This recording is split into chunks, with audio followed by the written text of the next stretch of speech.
Fala galera, estamos de volta com o nosso Heavycast. Esse é o nosso episódio 031. Nós queremos agradecer você que está nos acompanhando aí há tanto tempo. É muito bom ter você do outro lado da tela, ouvindo e nos assistindo. Esse é o momento inicial sempre do nosso merchan, dos nossos grandes, queridos, extraordinários apoiadores, Amazon Fisiocare, que é uma empresa que carinhosamente nós chamamos do nosso posto Ipiranga da fisioterapia. Ela tem tudo que você precisa de terapia respiratória, terapia do sono. Um abraço aí para o Jean e para a Renata e para todos os funcionários lá. Empresa fantástica. Amazon Fisiocare. Também a nossa Faculdade do Coração, a Faculdade Inspirar Belém. Você que é da área da saúde, bem-estar e quer se especializar, quer se preparar, se posicionar melhor no mercado, não existe lugar melhor do que a Faculdade Inspirar Belém. Um abraço para todos lá. Uma faculdade que está sempre com a responsabilidade de formar pessoas com qualidade.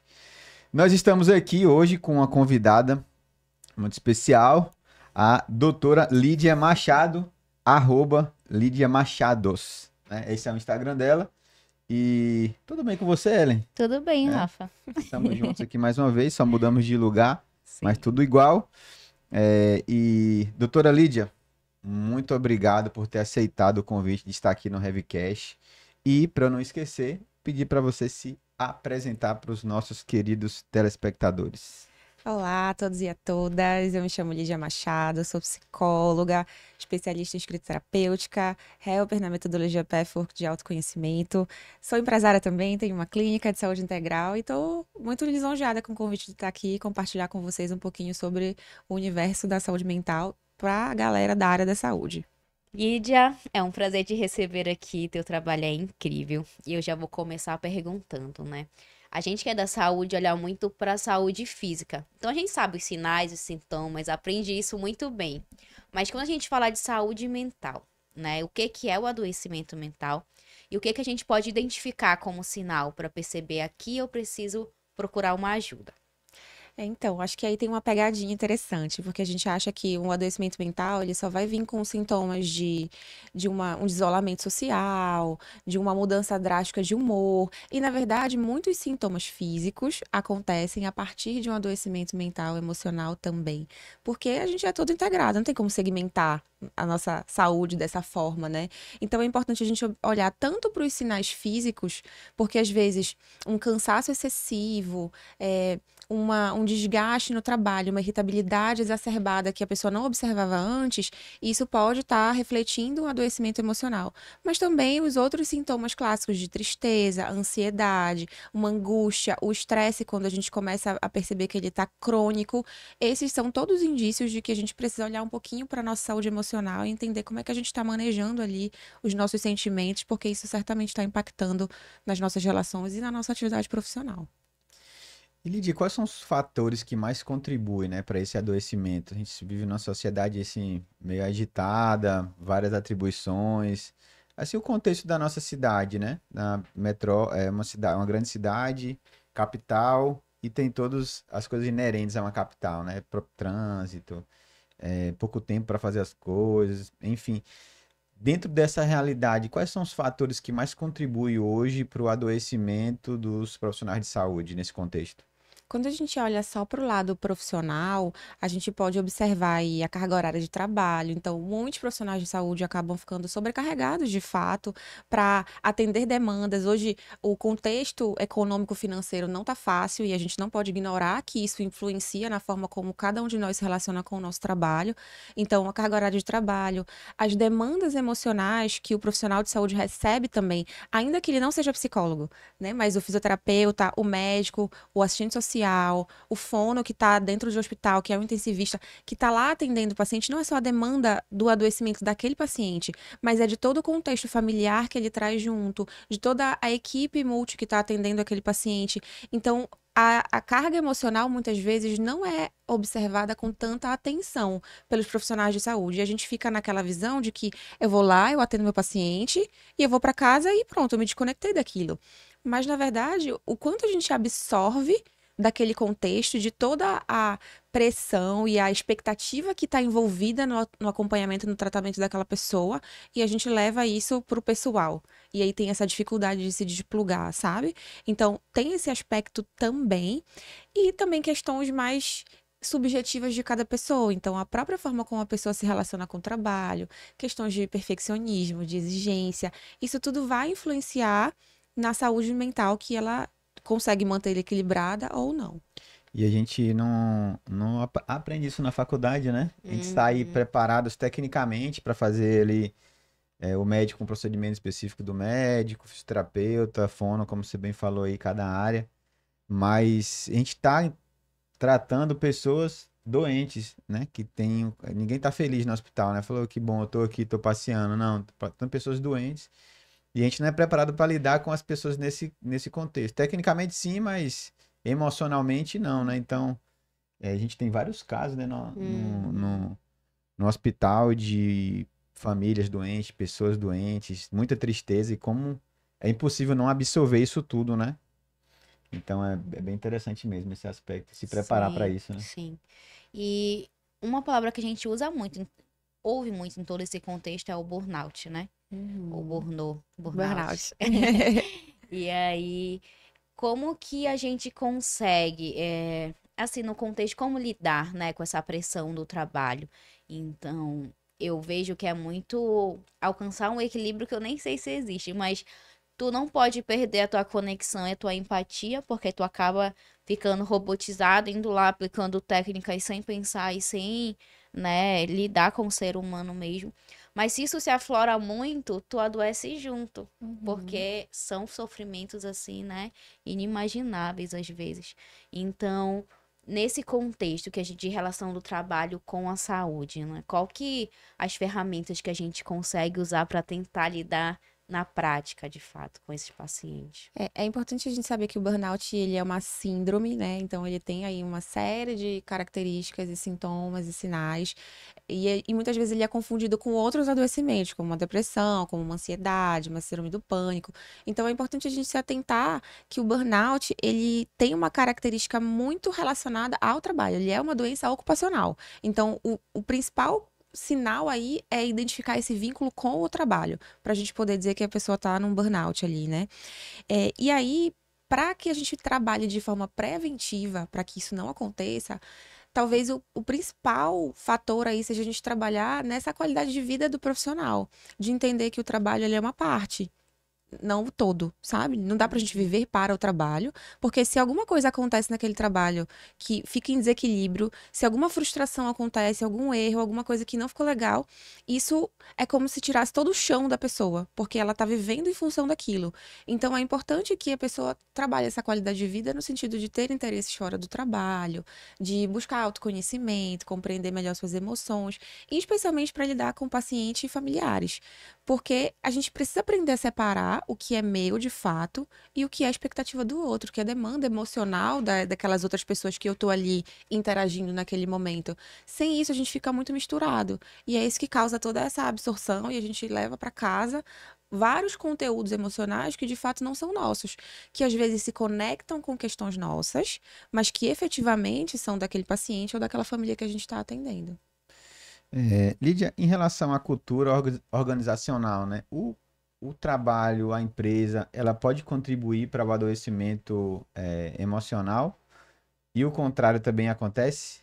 Qual é a sua realidade, né? O que que você vem estudando e verificando da questão da cultura do trabalho, do ambiente do trabalho nesse adoecimento? E se você também tem contato com exemplos positivos, né? Bom, a cultura da empresa impacta sim na saúde mental das pessoas que trabalham nesta empresa, né? Exatamente porque muitas vezes se constrói um ambiente mais tóxico, assim, de muita exigência, de muita pressão, de onde não tem um tratamento, uma relação muito humanizada com a equipe. E aí se enxerga o profissional como se fosse uma linha de produção Uma fordista. peça, Ele né? vai lá, faz o trabalho que ele tem que fazer e vai embora. E não é assim que funciona na prática, né? Então, infelizmente, existem sim ambientes muito tóxicos nesse sentido, tanto que o burnout ele já foi categorizado como uma doença ocupacional. Então, ele está vinculado, sim, ao ambiente de trabalho que é construído e que a pessoa vivencia, né? Porém, é bom a gente falar que hoje existe uma percepção muito maior das empresas para esse cuidado. Então, muitas empresas grandes até já estão se atentando para o fato de que, se elas não cuidarem das pessoas, não vai ter empresa. Porque quem faz a empresa são as pessoas. Então, a gente vê uma série de investimentos hoje de empresas, não só da área da saúde, mas de todos os segmentos, em programas de saúde mental e bem-estar, em ciclos de palestras de inteligência emocional, educação emocional, para que exatamente elas possam fomentar ali um ambiente de mais diálogo, de mais consciência e mais saudável para que as pessoas consigam entregar a qualidade que elas esperam, que a empresa espera que as pessoas entreguem, porque senão não faz sentido, né? Isso é bem interessante, porque nas empresas tem líderes, né? Chefes, né? Alguns fazem essa diferença e tem diferença realmente. Mas quando você pensa em líder, em chefe, você pensa cobrança, né? Ele já vem me cobrar. Então, acredito que essa mentalidade poderia mudar também essa realidade porque essa pressão, né? Acredito que não é saudável, né? Essa pressão em cima do funcionário. Acho que os líderes têm que entender também que são pessoas, né? Que estão trabalhando em processos, mas são pessoas que elas podem falhar e que se falhar não é o fim do mundo, né? Porque nós não somos peças, né? Nós somos seres humanos, diversos contextos que estamos passando por diversas realidades e estamos ali tentando entregar um resultado. Porque muitas vezes essa cobrança, essa forma de tratar as pessoas assim como máquinas, a gente que trabalha com resultados, com indicadores, com processos, a gente tem que ter essa maturidade de que a falha ela vai acontecer em um momento, que a gente não quer a falha, para a gente que trabalha na saúde, porque a falha significa prejuízo para o paciente. Ninguém quer isso, muito menos o paciente. Mas se isso acontecer, que a gente possa saber trabalhar, né? De uma forma que o profissional não sofra, né? Não adoeça. E que consiga reabilitar mais pessoas, né? E é interessante, eu estava lendo uma matéria esses dias que algumas pessoas já falam sobre isso, sobre que, principalmente mais para frente, as empresas vão precisar se adaptar aos funcionários. A gente tá aí entrando em uma geração que valoriza muito mais isso. E é aquela geração que fala, ah, é assim, assim, assim, então não, obrigada, eu vou fazer outra coisa. Então já existe essa consciência, não é que nem antes que muita gente aceitava tudo por qualquer coisa, né? Então, que muitas vezes é visto por, não quer trabalhar, algo do tipo. Mas é uma geração já migrando para tecnologia, porque são empresas que deixam tu levar teu cachorro, que deixam tu trabalhar de casa, que tem uma área lá para te descansar. Então as pessoas estão muito mais focadas até no modelo de vida do que naquele hype profissional que a gente tinha antes, né? Que vale tudo para eu alcançar lá. Então, quanto que isso é importante e já existe essa tendência das empresas terem que se adaptar aos funcionários para terem funcionários e não o contrário, né? E de certa forma isso já vem acontecendo, até quando a gente fala de lideranças, assim, porque os profissionais que hoje são líderes eram técnicos antes, eram ótimos técnicos, e aí, então eu vou colocar ele aqui para gerenciar uma equipe, já que ele é tão bom. Só que ele é bom tecnicamente. Ele não foi treinado, ele não foi desenvolvido para ser um líder. Porque, de fato, são coisas que a gente não aprende na faculdade. E para que a pessoa assuma uma posição de liderança, nesse sentido que tu estás trazendo aqui, de uma liderança mais próxima, mais humanizada, que compreenda, que saiba endereçar essas demandas emocionais que acontecem, ele precisa passar por um processo de desenvolvimento. Então, hoje as empresas já têm olhado um pouco para isso e desenvolvido as suas lideranças para, de fato, serem líderes e saírem desse papel de chefe, né? Até porque, como a Ellen está trazendo, tem essa nova geração chegando aí que, de fato, sente essa necessidade de compreender o processo, compreender o que ela está fazendo, qual é o fim disso, qual é o objetivo final. Então, ela não quer ser aquela só que bate um martelo e não vê o carro pronto, sabe? Ela quer entender o que ela faz está contribuindo com o quê? Precisa ter um propósito maior, precisa ter um sentido para aquilo que ela faz, senão ela prefere não estar ali. E aí, quanto antes as empresas se atentarem para isso, em todos os segmentos, mais elas vão poder ajustar os seus processos para entregar isso, para fortalecer seus propósitos e construir equipes mais saudáveis. E para as empresas que não se atentam a isso, né? E para profissionais que realmente não se atentam a isso, voltando até profissional de saúde. Qual tu acha que são as principais consequências de não prevenir e não ter esse olhar para o adoecimento mental, né? Tem um impacto muito grande na produtividade, né? Inegável, quando a gente está adoecido, a gente não consegue entregar. Tem um palestrante que eu gosto muito, que se chama Murilo Gun, e ele fala, aonde tu vai, tem tu. Então, onde a gente vai, a gente leva todas as nossas demandas internas. Tudo que a gente faz está carregado, está atravessado por como a gente está se sentindo, pelo que a gente está pensando naquele momento. Então, se eu estou em desequilíbrio, eu levo isso para o meu trabalho e para as minhas relações pessoais. E aí eu não vou conseguir entregar uma qualidade bacana, não vou conseguir estar atento e focado no que eu preciso estar.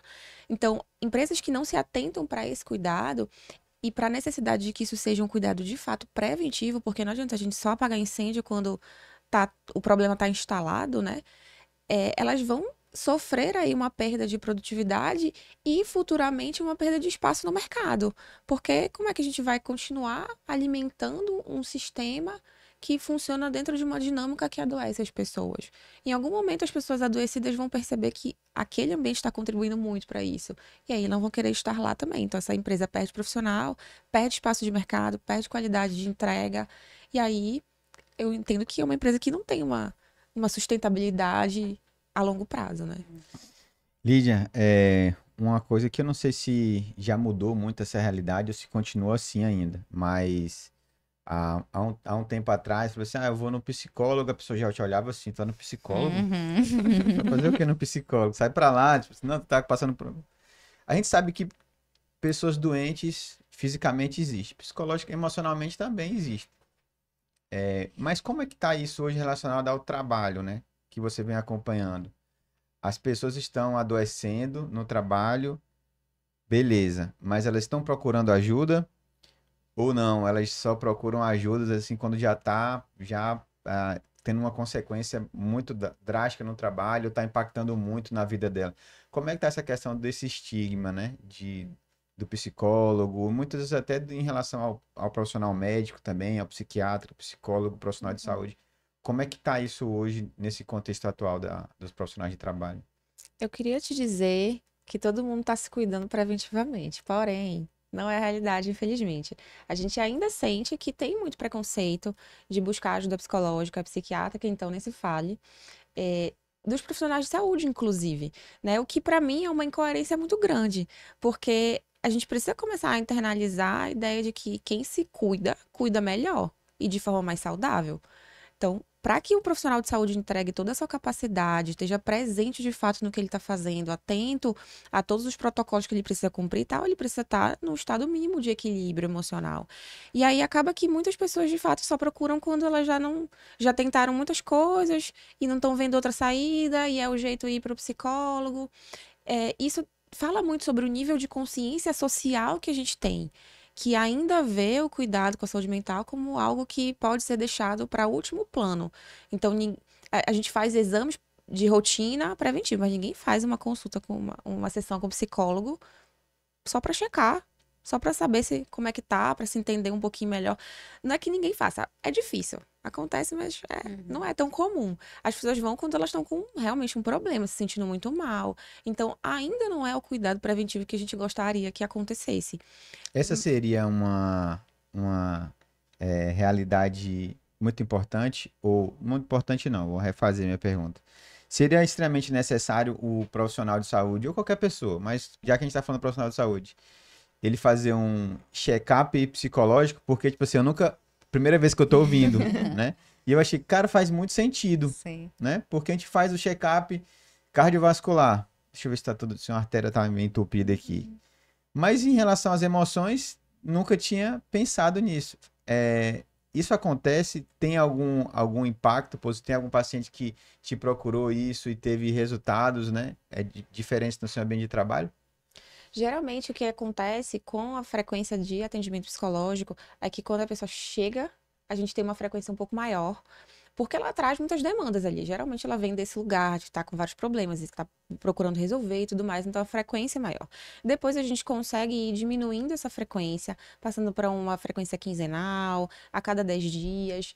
Porque o objetivo da terapia não é também ninguém ficar usando o psicólogo como muleta. É a gente dar para aquela pessoa autonomia emocional, para ela compreender o que ela sente e conseguir manejar as situações da vida dela. E aí, conforme ela vai adquirindo essa consciência, essa maturidade emocional, a gente consegue, às vezes, ficar numa sessão de manutenção, digamos assim. Que aí fica uma sessão uma vez por mês, ela consegue espaçar um pouco mais, vir só quando ela tá com uma demanda assim, pô, eu já. Muito específica, tipo, essa daqui eu não tô conseguindo lidar, eu tô percebendo que tá sendo difícil processar, e aí ela vai na terapia, e aí a gente consegue ter uma frequência menor, mas ainda assim um acompanhamento daquela pessoa ali para essas demandas que ainda não estão muito bem elaboradas, sabe? Beleza. Bacana. E para essas pessoas que ainda o ideal é procurar, né? Mas além do plantão psicológico, da consulta psicológica, quais outras estratégias de autocuidado, de prevenção, de bons hábitos, né? Como dentro da rotina corrida do profissional da saúde, fazer essa prevenção do adoecimento? Bom, a gente passa aí por cuidados do ponto de vista físico, que são os que todo mundo já conhece: atividade física, alimentação, hidratação, regulação do sono. Eu sempre reforço isso porque, de fato, tem muito impacto na forma como a gente se sente. Se o nosso corpo não está funcionando bem, a nossa mente vai ser impactada por isso. Mas também a gente tem outras ferramentas que a gente pode usar para focar na saúde emocional e mental. Uma delas é a meditação, por exemplo, que traz aí as técnicas de respiração que ajudam a gente a diminuir um pouco o ruído mental, sabe? A lidar com a ansiedade, a lidar com expectativas. Então, a meditação ela acabou sendo vista como algo muito distante da nossa realidade. Então, eu sentar lá e vou ficar sem pensar em Manifestações de nada. Buda, É, né? e não é isso de fato. É a gente poder tirar um momento, não é sobre pensar ou não pensar, é sobre observar o que acontece com a gente. Porque a gente só consegue agir em cima daquilo que a gente reconhece que tá lá, reconhece que existe. Se eu não tô nem percebendo o que eu tô pensando, qual é a qualidade dos meus pensamentos, como é que eu vou ter uma ação, transformar isso de alguma forma, se eu não tô nem me dando conta de que aquilo tá acontecendo assim, sabe? Então, o processo meditativo, ele vem muito com esse convite da gente começar a se observar. Quanto mais a gente se observa, mais a gente conhece o que tá acontecendo com a gente internamente. E aí sim a gente vai poder ter decisões, escolhas diferentes e um pouco mais conscientes. Além da meditação, a gente tem também a minha favorita, que é a escrita terapêutica, Uhum. que nada mais é do que a gente construir ali um espaço seguro e privado para poder expressar o que a gente está sentindo, o que a gente está pensando. Então a gente passa por uma série de desconfortos, de conflitos, e muitas vezes não tem com quem falar e não sabe de que forma expressar isso. Então, através da escrita, a gente consegue colocar ali no papel ou no celular, para quem não gosta de escrever, consegue colocar ali um pouco do que está acontecendo internamente. Isso ajuda a gente a materializar aquilo de fato em palavras e conseguir ter mais clareza daqueles assuntos que são tão subjetivos. Então a gente consegue começar a nomear ali os sentimentos, a compreender os pensamentos, de onde é que está vindo isso, por que será que eu estou me sentindo assim? E aí a gente vai construindo esse diálogo com a gente mesmo. E é isso que traz esse ganho de consciência. É eu começar a compreender o que acontece comigo e questionar isso para ter novas percepções. Qual a importância do profissional de saúde buscar, né, a ajuda psicológica, né, buscar o profissional psicólogo? E quais são os impactos que isso pode ter no ambiente de trabalho? Porque ela pode estar vivendo hoje, né, no trabalho dela e pensar assim, não, isso aqui é o meu máximo do meu rendimento, né? Uhum. E ela pode não saber que ela tem um potencial maior, que ela pode melhorar nos seus relacionamentos, que ela pode inclusive até melhorar em relação a, porque a gente sabe que relacionamento é tudo, né, do network, ela pode se posicionar melhor no mercado. De fato, é assim, né? Então, fazendo essa linha, né? A importância do profissional de saúde buscar, né? Qual a importância e quais repercussões isso pode ter no dia a dia de trabalho dela. É, a importância da gente buscar um processo de autoconhecimento é justamente essa compreensão de si. Se eu não compreendo o meu estado, como é que eu vou compreender como é que eu estou contribuindo positivo ou negativamente para as minhas relações ou para o meu rendimento no trabalho, sabe? Então, o autoconhecimento, ele vem com esse propósito de que a gente possa estar mais consciente da gente e entender como é que eu funciono para poder identificar. onde eu tô funcionando que tá me trazendo benefício, onde eu tô funcionando que tá me trazendo prejuízo e como é que eu posso ajustar isso que tá me trazendo prejuízo. Então, quando a gente fala de trabalho, a pessoa que tem um nível de consciência maior, que trabalha o seu autoconhecimento, ela sim consegue melhorar suas relações de trabalho, porque ela consegue trabalhar isso de não absorver tanto, de estabelecer limites mais claros com as pessoas e com o próprio trabalho, com os pacientes, com as famílias dos pacientes. Ela consegue identificar quais são os limites dela, então até onde eu posso ir. Ela consegue mais facilmente pedir ajuda para o que ela não consegue, e isso não precisa ser um problema, porque muita gente ainda tem dificuldade de pedir ajuda. Então, trabalhar o autoconhecimento vai influenciar diretamente a forma como a pessoa se enxerga, ela mesma, na sua atividade fim, e a relação que ela constrói com a profissão dela. Respondi a tua pergunta? Muito E bem. eu tenho um testemunho sobre isso. Abra seu Para coração. incentivar aí a galera que é verdade. Toda essa questão de meditação, de procura de ajuda, hábitos até então, né? É muito louco, porque a gente acha que realmente é algo distante, é algo chato, maçante, vai perder tempo, principalmente em relação à meditação, né? Enquanto que isso ajuda em relação à resolução de conflitos, por exemplo, né? Então eu vi isso muito importante no momento em que eu era uma pessoa muito mais explosiva no sentido de é isso, minha conduta é isso e tal. Quando a gente se depara com situações de profissionais de outra categoria interferirem, né? Ou dizerem, você vai fazer isso, você não pode fazer isso. Então, antes era algo muito mais explosivo no sentido de não vou e pronto. Então, quanto que isso gera conflitos, né? E quando tu consegue respirar, acalmar tua mente, pensar, isso não é sobre ele, talvez ele não tenha esse conhecimento, foi uma coisa que a gente já discutiu muito. Talvez ele faça assim a vida toda e ninguém nunca parou para explicar para ele, né? Então vira um autoconhecimento, vira uma empatia até com a pessoa de tu saber isso não vai se transformar numa confusão, eu vou sentar e explicar a minha conduta. E normalmente, realmente, depois de toda essa consciência, foi isso que aconteceu. Então, melhorou a comunicação no trabalho, melhorou meu posicionamento, meu respeito enquanto equipe. Porque uma coisa é tu ser o fisioterapeuta que briga com todo mundo, porque mesmo tu estando certo, né? Mesmo tu estando com a conduta certa. Outra coisa é a equipe te respeitar a ponto de realmente não se meter porque sabe que tu conversou, que tu explicou e tudo mais.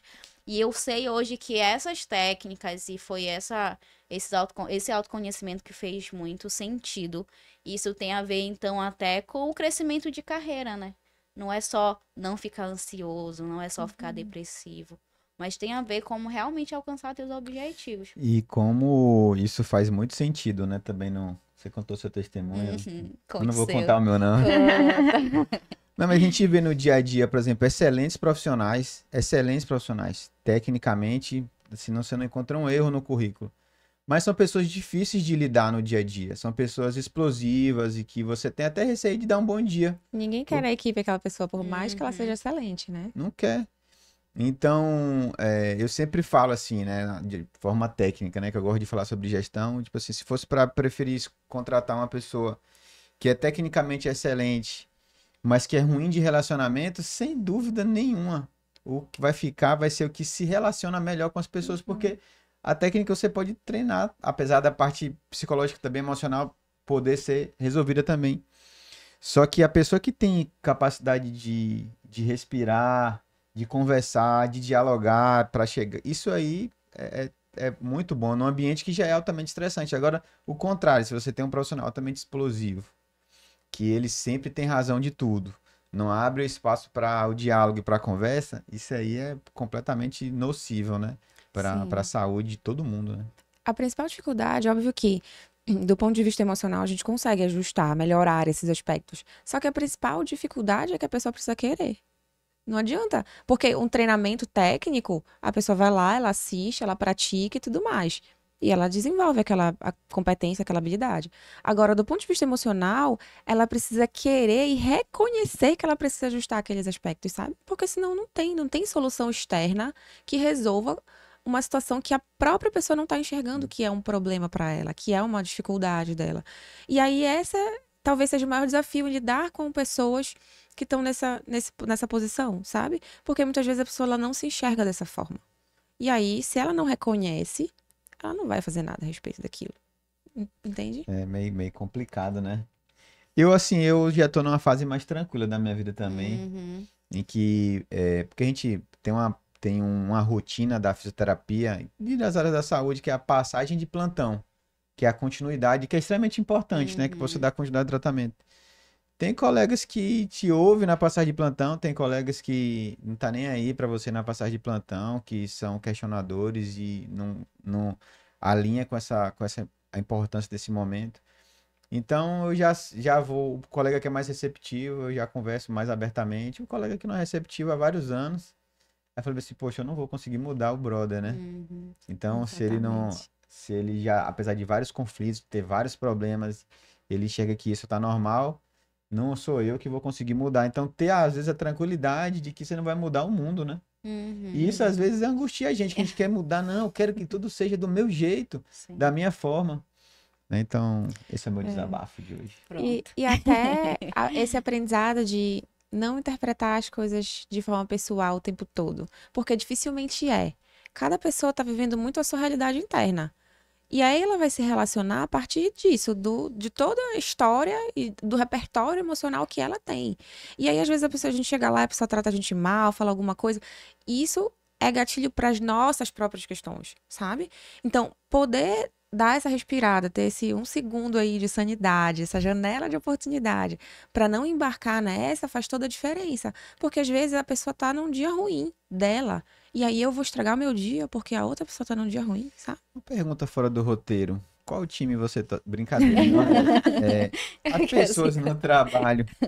no trabalho são necessariamente um reflexo do seu ambiente domiciliar?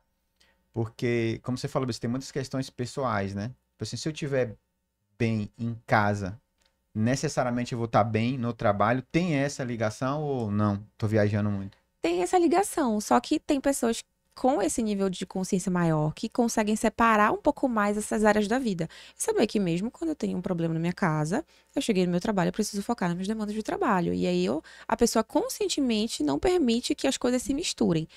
Mas essa não é a realidade da maioria. E aí a gente acaba vivendo muito misturado. E acontece muito isso, de eu chegar no trabalho, descontar na pessoa do trabalho uma coisa que não tem nada a ver, porque aconteceu lá na minha casa, e a pessoa não tá percebendo o que está acontecendo, sabe? Então, o grande perigo aí é essa falta de consciência. Porque se ela não tá percebendo, como é que ela vai aprender a separar uma coisa que ela nem sabe que tá misturada, sabe? Então, influencia sim. E, obviamente, que toda a nossa postura, a forma como a gente faz escolhas, o direcionamento que a gente dá para nossa vida, ele é construído a partir de todas as experiências que a gente viveu do dia um que a gente abriu o olho até aqui. Então, isso constrói a forma como a gente se relaciona com os outros. Porque através dessas experiências, a gente vai tirando conclusões sobre como a gente deve fazer as coisas ou não fazer. E isso é o que vai nortear aí as nossas escolhas na vida, sabe? Beleza. Incrível, conversa boa, né, Rafa? Passou rápido e tá acabando, acredita? Mas deu pra pegar muita coisa, muito insight, com certeza vai ajudar muita gente. E já encaminhando Tem uma pro... vaga na sua agenda? A gente conversa no final. Põe, põe. Se caminhando pro final, né? A gente sempre costuma encerrar com realmente uma mensagem, né? Uma mensagem profissional da saúde que tá aí nesse meio, vivendo, às vezes sem parar para se conhecer, ou mesmo estar em um momento de adoecimento. Se pudesse, assim, é muita coisa, mas se pudesse resumir em uma mensagem para esses profissionais, qual que seria?